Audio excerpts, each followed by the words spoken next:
Have you ever wondered what makes the difference between people who set their financial goals and move on to achieve them and consistently make progress? They see their net worth going up.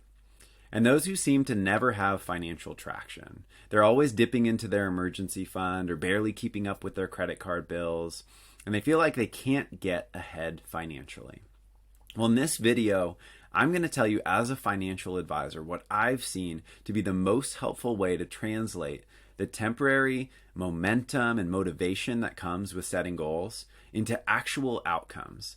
I call it the money tree, and it's all about how to help you to automatically build wealth by creating a system that enables you to save first and spend what's left over. But not just save first, save intentionally into places that will maximize the long-term growth of your wealth and allow you to enjoy the freedom that comes with making smart financial decisions.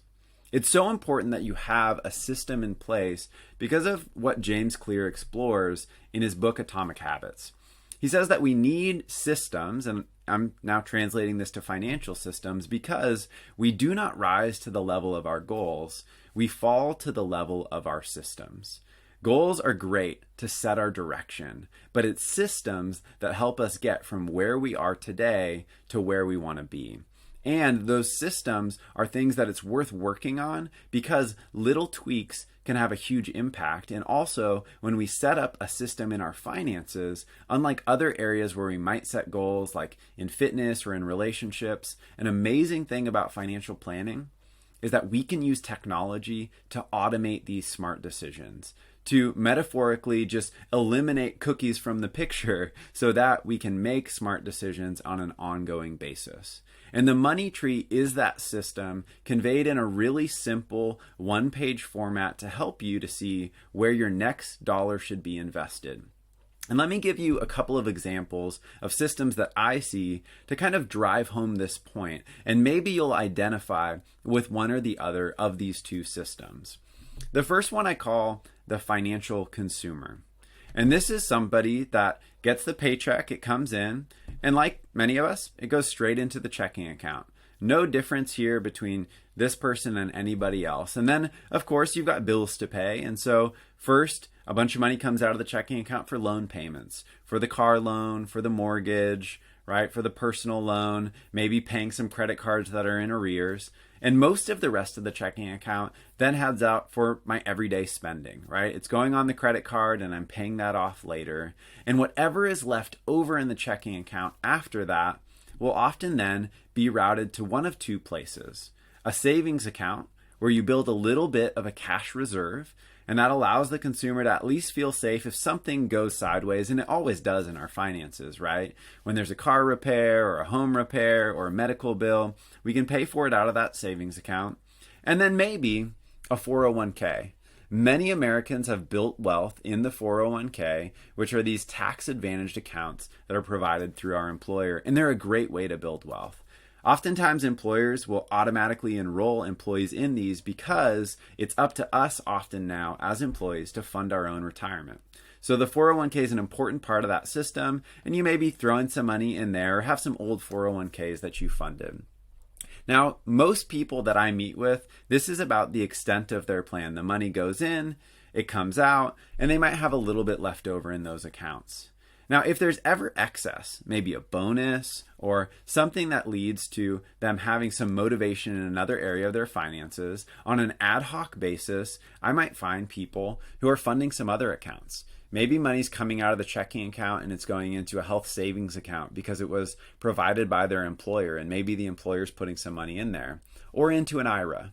Most often, I see that people have opened an account to invest in stocks or in cryptocurrency that's called a taxable brokerage account.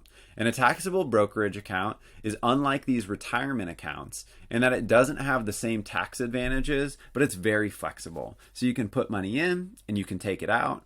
Robinhood is a famous example of taxable brokerage accounts, and over 20 million Americans have Robinhood accounts. Cryptocurrency also pretty much exclusively happens within these taxable brokerage accounts, not retirement accounts. So this is the consumer. Money comes in, they spend most of it, they save what's left over wherever it makes sense to save it. Now let's talk about the financial creator.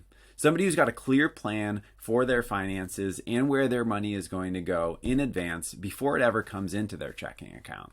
Now, the big difference here is they divide up their accounts and they think of it very systematically. Money comes into the checking account. It goes out of the checking account into a high yield savings account for an emergency fund, but they set a cap on how much they're going to have in cash. It's really important to do that because cash loses its purchasing power over time, as we're seeing with the recent news on inflation. So some money comes into the checking account, but the next place it goes is not to spending, not to somebody else, but they intentionally fund their future starting with tax-advantaged accounts. Maybe a health savings account, a 401k. If they have children, a 529 for college savings for the future, even if it's just a few bucks a month, and an IRA, either a Roth or a traditional IRA. Now, they may not be filling all of these accounts, and it's definitely not a virtue to have just more accounts for the sake of having them, but they know which accounts they're going to fund in which order and how much to save into them to move towards their goals. Finally, if there's anything left over after automating that savings, maybe they do have some intermediate term goals, like buying a house or doing a remodel on their existing house or doing a big trip in the next few years. And with that, they'll take the money, they'll put it in the taxable brokerage and save for the future. Now, where's spending? Spending happens with what's left over. And what I love about this picture is the paycheck comes in and the first priority is paying yourself before you start building somebody else's money tree by spending on their products or funding the bank's bottom line with interest payments and loan payments. What I tend to see here, and what I would ask you, is which one of these two do you think creates greater wealth? It's the creator, right? It's the person who has a plan and a system in place for their money where, yes, they're working hard for their money, but they make sure in this middle tier that their money is working hard for them. And so I've got two more slides. I'm going to walk you first through each of these different tiers of an ideal money tree, and then I'll walk you through a few next steps to help you to either build your own or reflect on the flow of money in your life. The first tier is maxing your income. And I would encourage you here to not think of your paycheck as static. For so many of us, we take a job offer, and then we just accept the amount of pay that we get. And my brother's been in recruiting for all of his career. And one of the things he challenged me with was, he said at one point, Jeff, your employer's not just going to come to you one day and say, man, I really want to pay you more. And so if you want to maximize your income, there's a few ways you can do it. You can go to your boss and you can negotiate your salary. And I recommend that you do that with some data that shows that you're probably being underpaid. The sad reality is many of us, we make the most when we do a career jump from one role to another, because the longer we stay at a company, the more likely it is that we've fallen behind on what our actual market compensation is. Now, right now is actually a great time to be negotiating your salary, and that's for a couple of reasons. The first one is unemployment is low and it's a competitive job environment out there. And the second one is employers know that our expenses are going up during this time of inflation, and as a result, there's an expectation that they will be paying employees more, both because it's a competitive job environment, so they need to pay to attract and retain talent, and because they know that their employees are feeling the pinch. So that's the first place I would recommend. Either negotiate your salary or look and see what jobs may be available where you could get a 20 or a 30% increase in pay. The second place that you can maximize your income is take any free money that's available through your employer in the form of perks like a 401k match, an employee stock purchase plan, or an HSA. The third thing that I would think about but may not execute on is adding side hustles. Now, side hustles can be great to earn some extra money, but I often find that the best and most leveraged way that you can increase your income is that first option of negotiating your salary. And just to give you an example of where a side hustle can be really helpful is, let's say that by doing some other work, you can increase your compensation by 10%. Now, that might not seem like a lot, but if right now you're only saving 10% of your income and you could add a side hustle that would allow you to save 10% more, it's not just that you're earning 10% more, you're effectively doubling your savings rate by doing this side hustle. So that's tier one. Work on maximizing your income. That'll make everything else have a little bit more margin. Now in tier 2, we're going to focus on capping your cash. So as that money gets direct deposited from your paycheck into your checking account, I recommend keeping around 1 month of expenses in your checking account and not having more. If there's more than that, it either needs to get routed into your high yield savings account until you can maximize that emergency fund, or to one of the other places where your cash can earn more. And that's so important because cash that's just sitting in an account is losing value due to inflation, and it could be earning interest or growth in a different account. So it's very important that we not have excess cash in a financial plan. So outside of the checking account, we do want some extra cash that's kind of like, I think of it as a seatbelt in your financial plan or a spare tire. It allows you to keep going in the direction that you were headed if you get into an accident, and that's going to happen in our finances.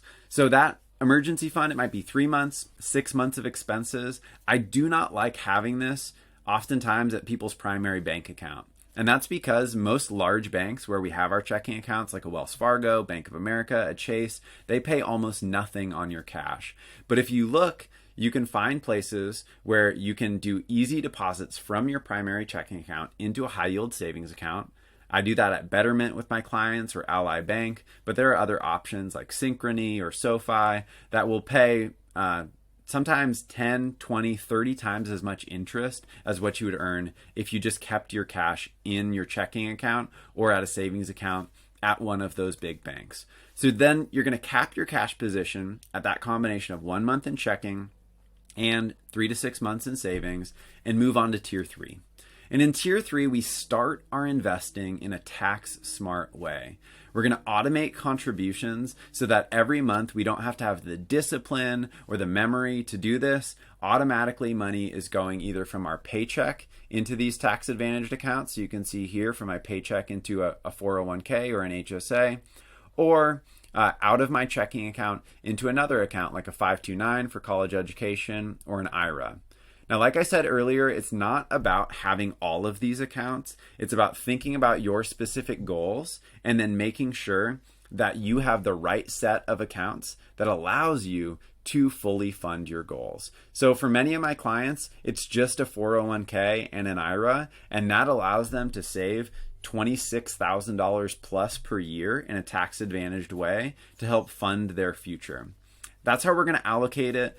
As an advisor, I then help clients understand the limits on how much you can contribute, any income rules, and help them to decide whether right now it makes sense to reduce taxes now through pre-tax contributions to an HSA, a 401k, or an IRA, or to reduce taxes later by paying those taxes up front and investing in a Roth 401k, Roth 403b, or a Roth IRA. But the important thing here is not just to put money in investment accounts, but put it into the right ones that allow you to not only benefit from compound interest, but also benefit from the compounding tax benefits that come from these specific accounts. And that's honestly why they have limits, right? If the IRS didn't limit these accounts, they would have much higher balances, and it's because people want to find legal ways to avoid paying too much of their money out in taxes. Now, what's next? In tier 4, we are going to invest for flexibility in a taxable brokerage account. As I shared earlier, there's a huge benefit to these taxable brokerage accounts. There's no contribution minimums or withdrawal limitations like there are in those accounts in tier 3. They're excellent for medium and short-term goals or building wealth outside of tier 3 accounts. I like keeping investments here or using them to fund other investments. So some of my clients, they'll put money into a taxable brokerage account as a placeholder, knowing that maybe 5 years down the road, they're going to be buying a house, or they're not totally sure what they're going to do with that money, but I can promise you we can always find ways to spend that money. And so they'll invest in a taxable brokerage account, enjoy that flexibility, keep it there to build wealth, and then use it opportunistically to fund other investments. For example, maybe taking money out of a brokerage account to put as a down payment on a real estate investment property. Now, after this, you get to spend guilt-free because you've built a plan where you're saving some percentage of your income into these different accounts, and you know your future is is under control, it allows you to spend guilt-free. You spend it joyfully. You do what you love. You live generously outside of the constraints of this system because you know that you're both taking care of the future and living well now. I recommend doing this with a zero-based budget that allows you to give every dollar a name. I've got another video that I'll link to in a moment that helps you to see my philosophy on budgeting. And with your everyday spending, there's opportunities for efficiency here. So choose credit cards that are going to allow you to fund your goals as well. Things that might have travel rewards. My wife and I fly Southwest, and we just got Companion Pass by taking advantage of some bonuses there. But use the credit cards that fit with your goals. And then monitor your progress with technology. This entire money tree should be something that you're able to keep track of. For my clients, we use Right Capital, but Mint has excellent budgeting tools and net worth tracking tools. And so does Personal Capital, especially on the investing side, to see what your net worth is, see your progress over time. It's highly motivating to see that your paycheck that you work hard for is immediately going to work in your money tree and it's bearing fruit in the form of higher account balances that are giving you more options. Now, one other thing you'll monitor as part of your money tree, and I do this with clients, is how it's going.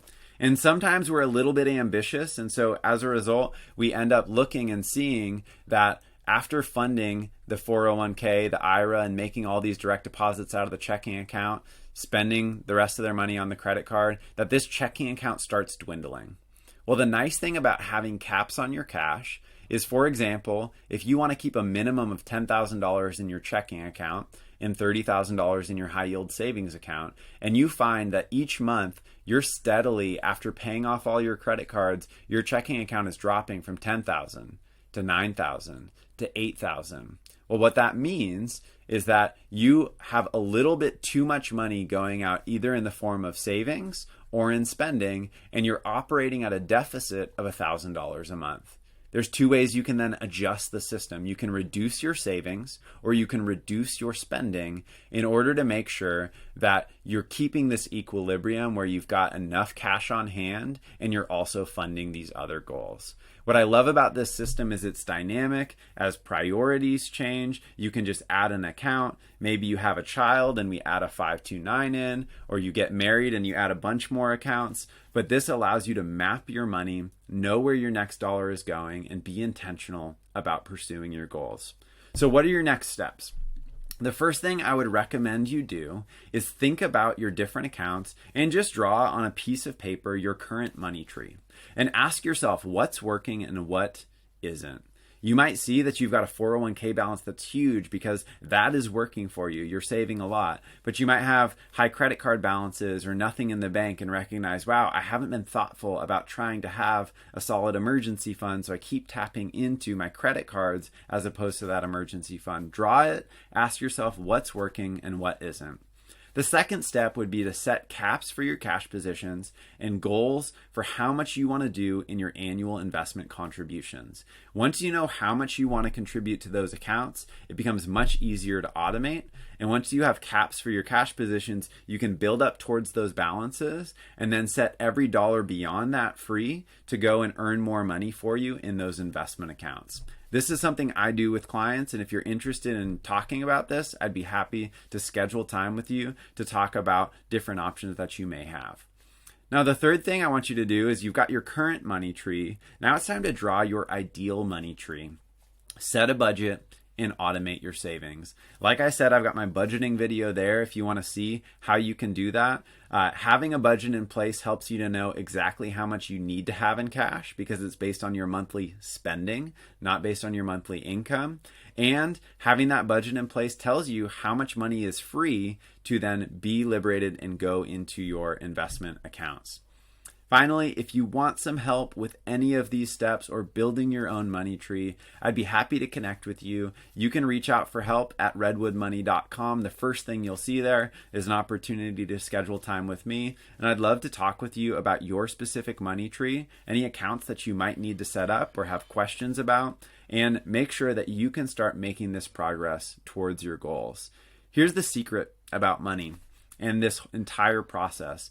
You probably can't quite tell from your friends or family who's in that creator budget bucket and who is in the consumer bucket. And it's because it's not often that we're showing people our 401k balances. Only you are going to know if your system is working for you or not. And I love helping keep people accountable to making sure that they're on track towards those long-term goals. Finally, I'd love to hear from you. I often get clients questions about these different types of accounts, and I plan to do a series where I will walk through each of the different accounts in the money tree so people can understand what they are, what the limits are, what the benefits are. And so if you have a specific type of account that you'd like me to cover first, go ahead and put it in the comments. Put Roth IRA or 401k or HSA, and I'm going to build out videos on each of those different account types so that people understand each of the components of their individual money tree and how to take full advantage of them. Thank you so much for watching. Happy planning, and I look forward to seeing you soon on a future video.